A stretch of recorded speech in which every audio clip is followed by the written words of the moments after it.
नमो अरिहन्ताणम् नमो सिद्धाणम् नमो आयरीयाणम् नमो वज्रायाणम् नमो लोये सवसाऊढम् तज्जयति परम् ज्योतिः समम् समस्तैरनन्तपरयायै दर्पणतलेव सकला प्रतिफलति पदार्थमालिकायत्र।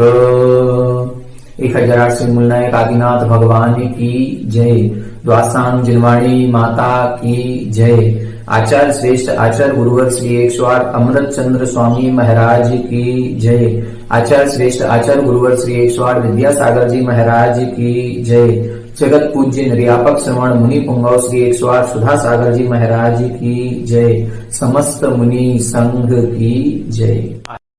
आलोक मोदी स्वाध्याय सुधा यूट्यूब चैनल पर आप सभी दर्शकों का एक बार पुनः हार्दिक स्वागत, हार्दिक अभिनंदन।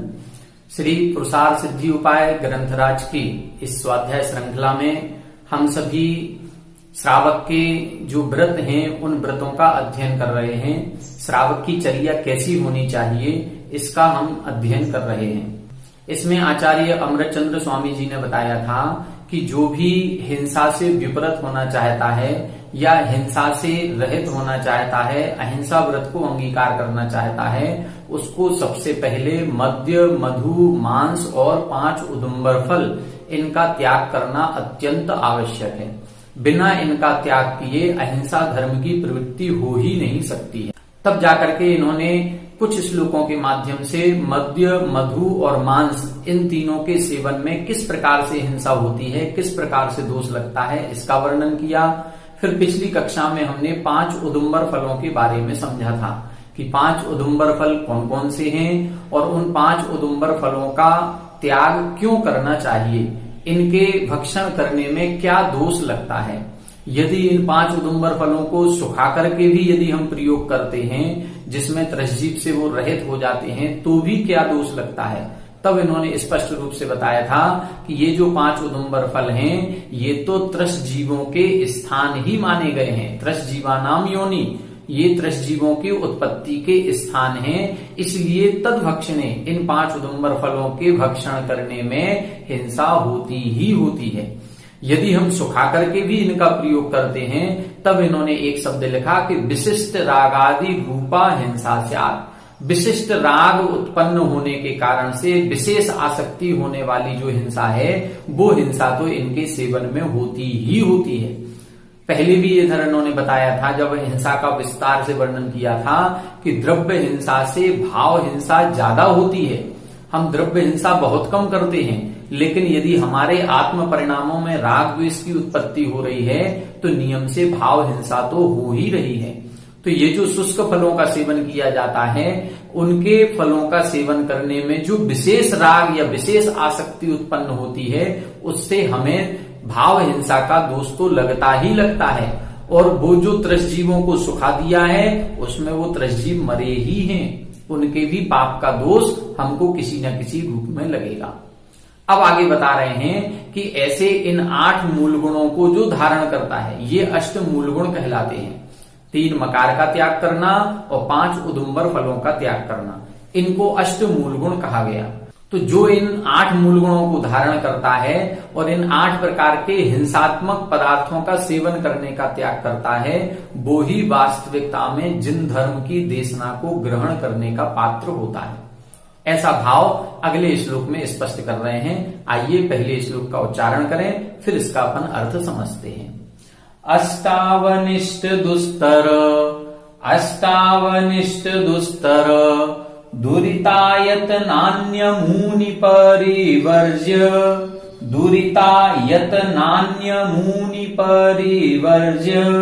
जिन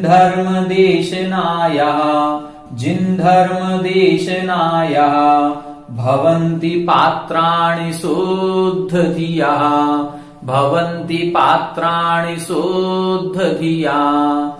अष्टावनिष्ट दुस्तर दुरिता यत नान्य मुनि परिवर्ज्य दुरितायत नान्यमूनि परिवर्ज्य जिन्धर्मदेशनायः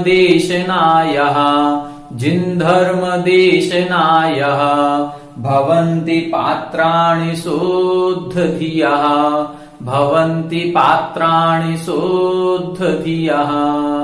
एक बार आप लोग उच्चारण करें।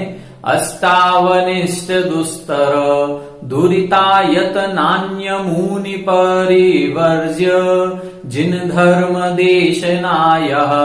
भवन्ति पात्राणि शोद्धधियः अष्टावनिष्ट दुस्तर दुरितायत नान्यमूनि परिवर्ज्य जिन्धर्मदेशनायः भवन्ति पात्राणि शोद्धधियः। देखें इसका अर्थ देखते हैं। अष्टौ यहां से निकलेगा अष्टौ, अनिष्ट, दुस्तर, दुरित, फिर निकलेगा आयतनानी, आयतनानी, अमूनी, परिवर्ज्य। देखें अमूनी, अमूनी यानी इन, अष्टौ यानी आठों, जो ऊपर 3 मकार, मध्य मधुमास और 5 उदुम्बर फल, बड़, पीपर, उमर, कठूमर और पाकर, ऐसे ये जो 8 प्रकार के पदार्थ कहे हैं जिनमें अत्यंत हिंसा होती है। अमूनी इन अष्टौ यानी 8 प्रकार के पदार्थों का। कैसे हैं ये 8 प्रकार के पदार्थ? अनिष्ट, अनिष्ट यानी हमारे आत्मा के लिए अहितकारक हैं, इनसे हमारी आत्मा का कभी भला नहीं होगा, तो ये जो अनिष्ट कारक हैं। दुस्तर, दुस्तर का एक तरह से मतलब है जो नीच गति को प्राप्त कराएंगे, जिनका सेवन करने से हमारी कभी उन्नति नहीं हो सकती। और दुरित आयतनानी, दुरित यानी पाप, आयतन, आयतन का मतलब होता है स्थान, जो पाप के स्थान है, मतलब इनका सेवन करेंगे तो पाप ही होगा, पुण्य बिल्कुल भी नहीं होगा। त्रस्त जीवों की, अनेकानेक जीवों की हिंसा ही होती है और हिंसा पाप कहा गया है। और जो पाप करेगा वो बुरे कर्मों को बांधेगा, और जो बुरे कर्मों को बांधेगा वो अगले भाव में नीच गति को प्राप्त होगा, अर्थात निगोद, नरक आदि की दुर्गति प्राप्त इसको होगी।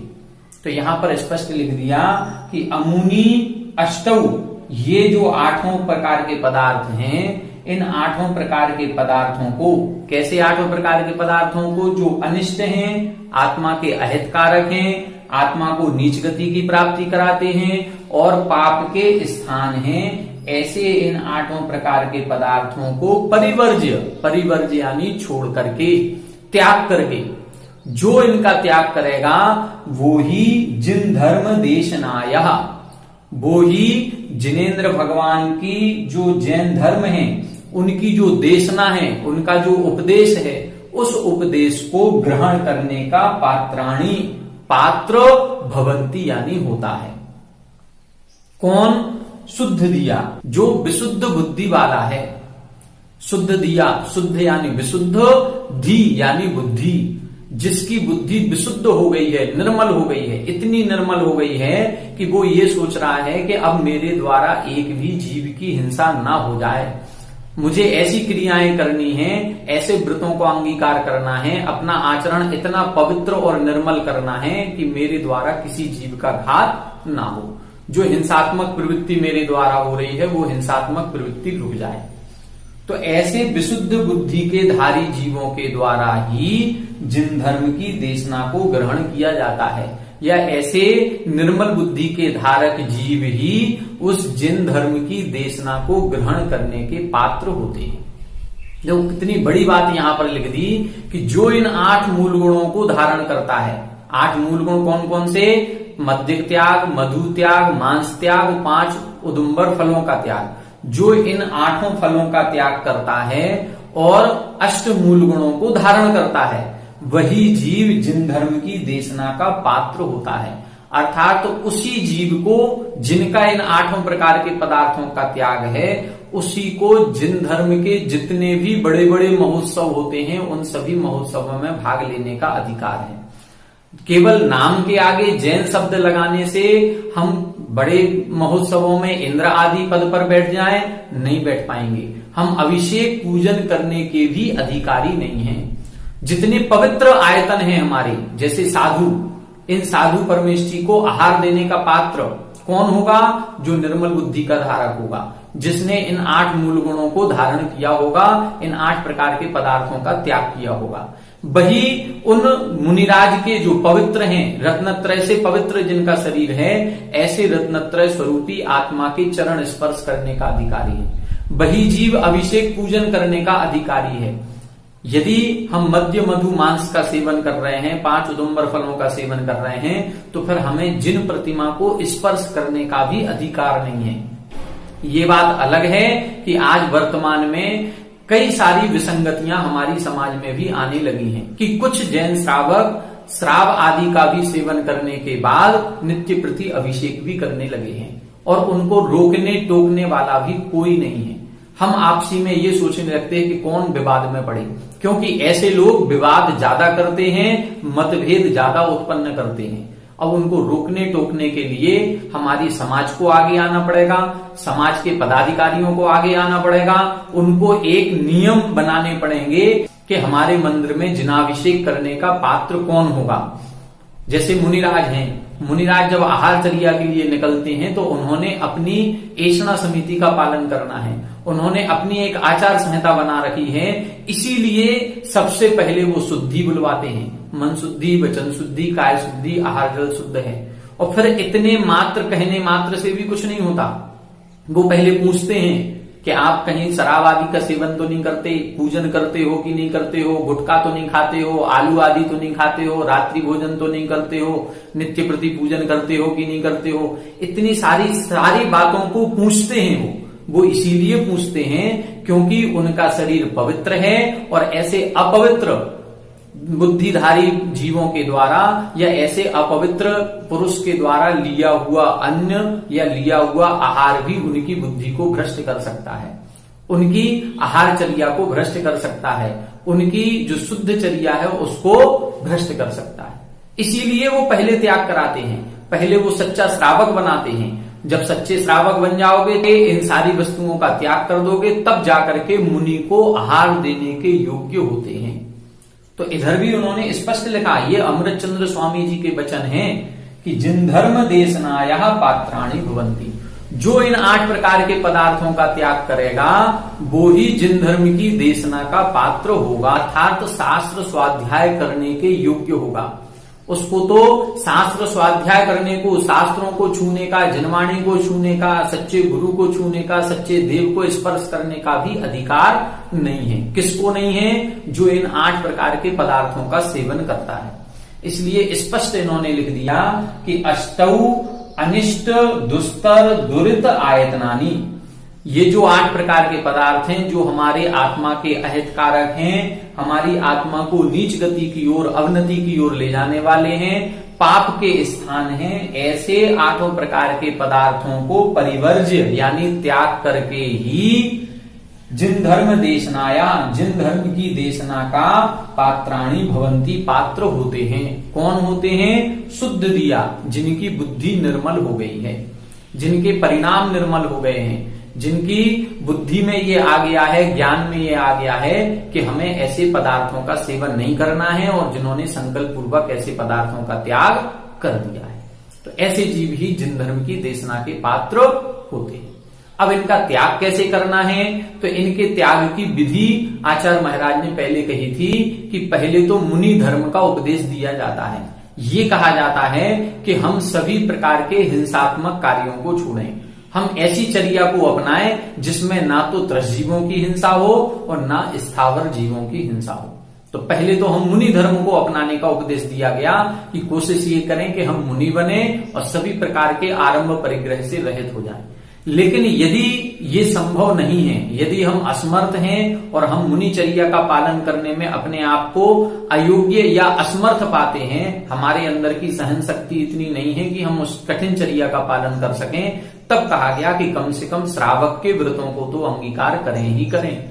कम से कम हम स्थावर जीवों की हिंसा से नहीं बच सकते हैं तो त्रस जीवों की हिंसा का तो त्याग करें ही करें। इसी प्रकार के भाव अगले श्लोक में आचार्य महाराज बता रहे हैं कि हमें किस प्रकार की चर्या अपनानी चाहिए। आइए देखते हैं अगला श्लोक। आइए देखें, अब इस श्लोक में बता रहे हैं कि हमें कम से कम त्रस हिंसा का त्याग तो कर ही देना चाहिए। हमने अहिंसा रूप पूरे धर्म को सुन लिया, समझ लिया, अब हमें हिंसा से विरक्त होना चाहिए और अहिंसा धर्म को अपनाना चाहिए।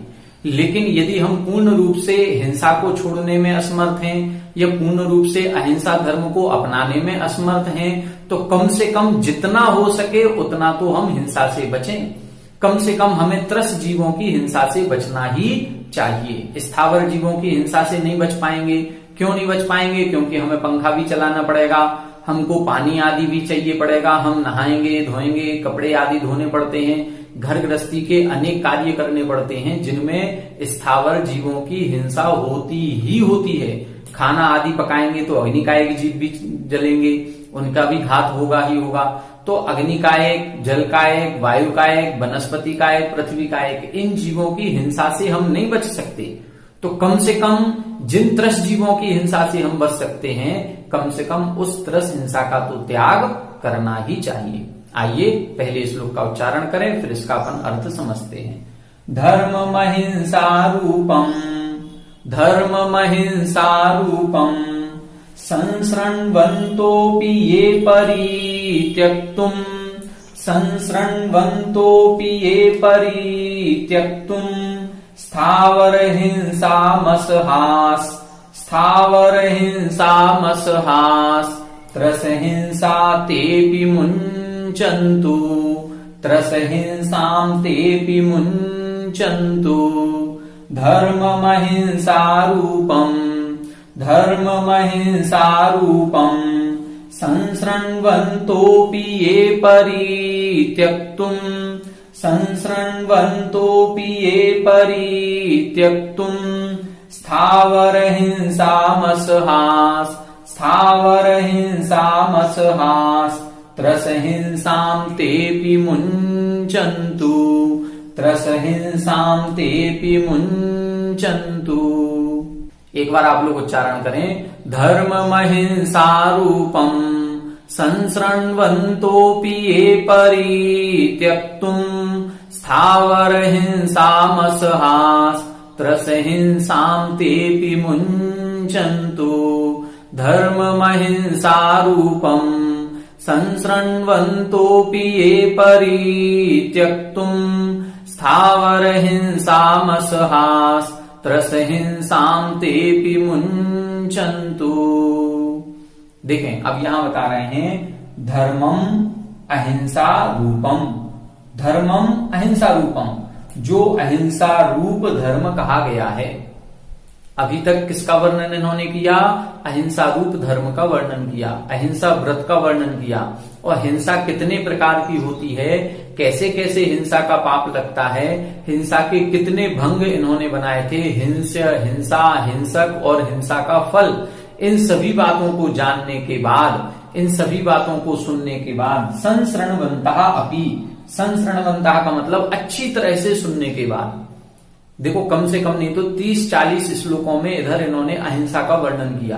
तो इस अहिंसा के संपूर्ण वर्णन को अच्छी तरह से सुनने के बाद, समझने के बाद, ये यानी जो जीव परित्यक्तुम छोड़ने के लिए, किसको छोड़ने के लिए? स्थावर हिंसाम असहा, स्थावर हिंसा को छोड़ने के लिए असहा, असहा का मतलब होता है असमर्थ हैं, अर्थात जो स्थावर हिंसा को नहीं छोड़ पा रहे हैं।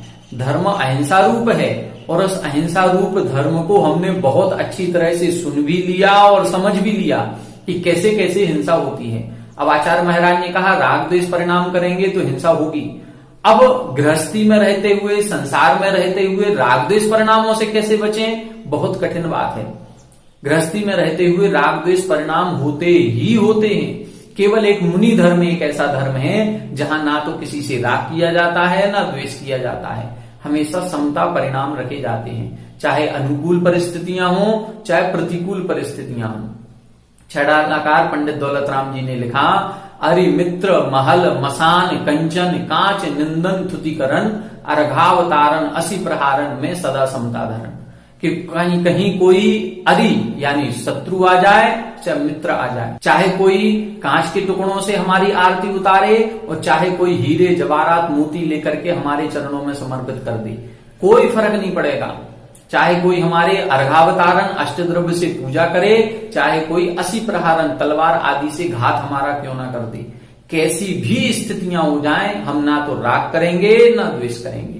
अच्छी अनुकूल परिस्थितियों में राग का त्याग और प्रतिकूल परिस्थितियों में द्वेष का त्याग। तो वो एक ही धर्म है। कौन सा है? मुनि धर्म।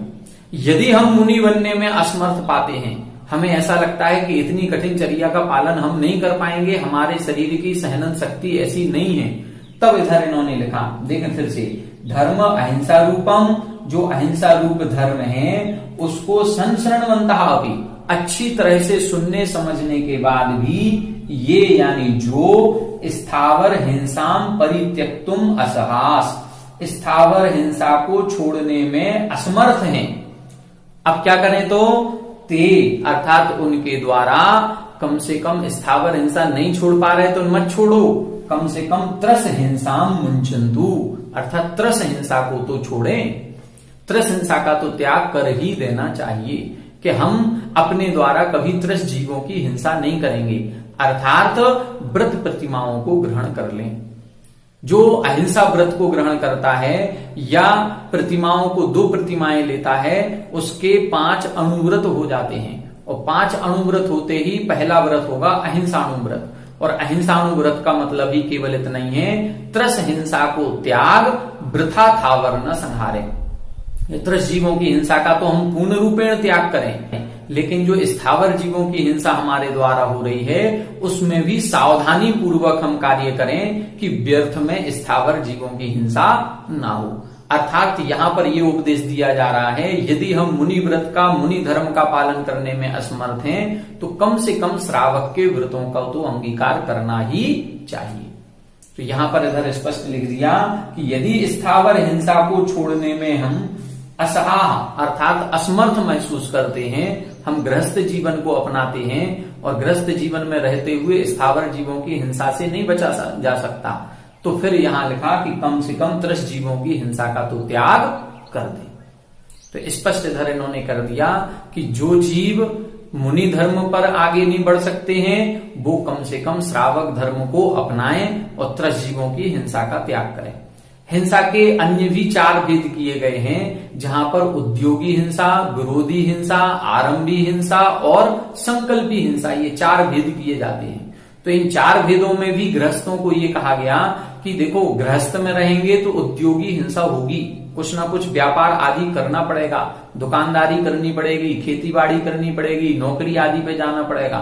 तो इसमें जो हिंसा होगी उसकी हम आपको छूट देते हैं, कोई बात नहीं, आप गृहस्थ में हैं तो ये हिंसा तो होगी ही होगी, इससे नहीं बचा जा सकता। गृहस्थ में रहेंगे तो आरंभी हिंसा होगी ही होगी, खाना बनाना पड़ेगा, घर की साफ सफाई करनी पड़ेगी, कपड़े आदि धोने पड़ेंगे, सब कार्य होंगे, तो वो आरंभी हिंसा कहलाती है। और तीसरी होती है विरोधी हिंसा, जब कोई हमारे आत्मसम्मान को ठेस पहुंचाए, कोई हमारे शरीर पर, हमारे परिवार पर, हमारी समाज पर, हमारे धर्म पर कहीं कोई विरोधी आकर के आक्रमण करता है और हमको किसी भी तरह से परेशान करता है तो हम उसके विरोध में भी हिंसा कर सकते हैं। तो 3 प्रकार की हिंसा की फिर भी छूट दी गई है।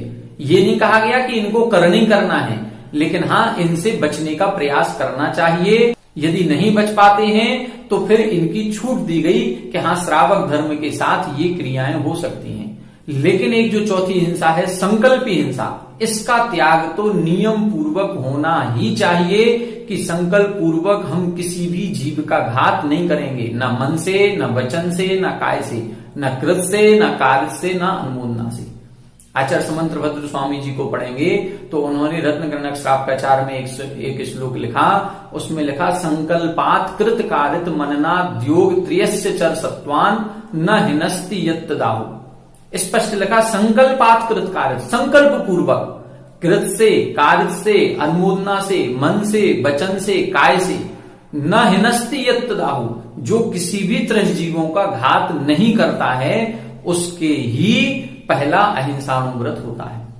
तो हमें सबसे पहले क्या करना है, अहिंसाणुव्रतों को अंगीकार करना है। तो हम 4 प्रकार की हिंसा में से संकल्पी हिंसा का तो नियम पूर्वक त्याग करें। अब संकल्पी हिंसा का जब त्याग हो जाता है तब हम अमर्यादित वस्तु का सेवन नहीं कर सकते। हम फिर बाजार की बनी हुई वस्तु का सेवन नहीं करेंगे। हम जो भी वस्तुओं का सेवन करेंगे वो हमारे घर की स्वयं की शुद्ध होंगी, क्योंकि अमर्यादित होते ही, अमर्यादा का मतलब ये है, मर्यादा खत्म होने के बाद उसमें त्रस जीवों की उत्पत्ति होने लगती है, और त्रस जीवों की उत्पत्ति हो रही है और उसका हम सेवन कर रहे हैं तो नियम पूर्वक त्रस जीवों का घात होगा। और ये जान करके हो रहा है, हमें पता है कि इसकी मर्यादा खत्म हो चुकी है, फिर भी हम सेवन कर रहे हैं, तो ये संकल्पी हिंसा के अंतर्गत आएगा। तो जो संकल्पी हिंसा का त्याग करते हैं, अहिंसाणुव्रत को अंगीकार करते हैं, वो फिर मर्यादा का भोजन करते हैं। मसाले भी मर्यादा के होंगे, पानी भी मर्यादा का होगा, भोजन भी मर्यादा का होगा, फिर अन्य किसी दूसरे के हाथ का, बाजार आदि का वस्तु का कोई भी सेवन नहीं किया जाएगा। फिर यहां तक कि जो कुएं का पानी होता है उस कुएं के पानी को ग्रहण किया जाता है। बोरिंग आदि के पानी को भी ग्रहण नहीं करते हैं। क्यों? क्योंकि बोरिंग आदि के पानी में त्रसजीवों का घात होता है। उसकी हम बिलछानी कहाँ डालेंगे? जेट चलाएंगे तो वो हवा के प्रेशर से जो पानी आएगा वो सारे जीव उस हवा में, पाइप में ही मरण को प्राप्त हो जाएंगे। तो ऐसी परिस्थिति में कड़े वाली बाल्टी लेकर के और बिलछानी पूर्वक, कि जिसकी बिलछानी यथा स्थान पहुंचाई जा सके, ऐसे कुएं आदि के पानी का ही सेवन किया जाता है। मर्यादित भोजन किया जाता है, अंग्रेजी दवाइयों का त्याग किया जाता है, तब जाकर के अहिंसाणुव्रत का पालन होता है। तो यहां स्पष्ट इन्होंने लिख दिया कि हमने अहिंसा रूप धर्म को बहुत अच्छी तरह से सुना, अच्छी तरह से समझा भी है। तो सबसे पहले तो हम मुनि बनने का अभ्यास प्रारंभ करें। सबसे पहले तो ये संकल्प करें कि हमें अब मुनि दीक्षा लेनी है। लेकिन यदि मुनि बनने में हम अपने आप को असमर्थ पाते हैं या स्थावर जीवों की हिंसा के त्याग से हम नहीं बच पा रहे हैं, तो कम से कम इतना नियम लें कि हम त्रस हिंसा का त्याग करें, त्रस हिंसा से बचने का प्रयास करें। तो आज की कक्षा में हमने 2 श्लोकों को समझा। दोनों श्लोकों में इधर बहुत महत्वपूर्ण श्लोक इधर इन्होंने बताए। सबसे पहले श्लोक में बताया कि जो मद्य, मधु, मांस और 5 उदुम्बर फलों का त्याग करता है वो ही वास्तविकता में जिन धर्म की देशना को सुनने का पात्र होता है। तो सबसे पहले तो उन 8 पदार्थों का त्याग कर दें, चाहे हम गृहस्थ हों और चाहे हम सामान्य श्रावक हों, चाहे हमने व्रत लिए हों अथवा नहीं लिए हों। इन 8 प्रकार के पदार्थों का तो त्याग करना ही करना है। अब इसके बाद अब हम दूसरी चीज देखें कि हमने अहिंसा रूप धर्म को सुन लिया। अब सुनने के बाद ये विचार करें कि ये 8 प्रकार के पदार्थों का तो त्याग कर दिया, लेकिन जो अन्य और पदार्थ हैं जिनमें त्रस हिंसा का दोष लगता है, अमर्यादित भोजन आदि जो हो जाता है, उसमें जो त्रस हिंसा का दोष है उससे हम कैसे बचें। तो या तो हम मुनि धर्म का पालन करें, यदि मुनि धर्म का पालन नहीं कर पा रहे हैं तो कम से कम त्रस हिंसा का तो त्याग करना ही चाहिए। इस प्रकार से यहां पर पहले मुनि धर्म का उपदेश दिया। जब मुनि धर्म के उपदेश में असमर्थ हम अपने आप को पाएंगे, तब जाकर के कहा कि कम से कम अब श्रावक धर्म का पालन करें और त्रस हिंसा का त्याग करें, संकल्पी हिंसा का त्याग करें। इस प्रकार से अब यहां से एक व्रत की क्रिया कैसी होनी चाहिए, व्रती जीव का आचरण कैसा होना चाहिए, इसका प्रारंभ यहां से हो रहा है। आगे भी श्लोकों में इसी प्रकार का उपदेश प्राप्त होगा। हम आगे की कक्षाओं में अमृतचंद्र स्वामी जी द्वारा रचित इन सभी श्लोकों को पढ़ेंगे, समझेंगे और अपने जीवन में अपने अनुकूल जितना हो सके अपनी शक्ति प्रमाण इस चर्या को पालन करने का भी प्रयास करेंगे। आप सभी लोग हमारे साथ बने रहें। सभी को जय जय।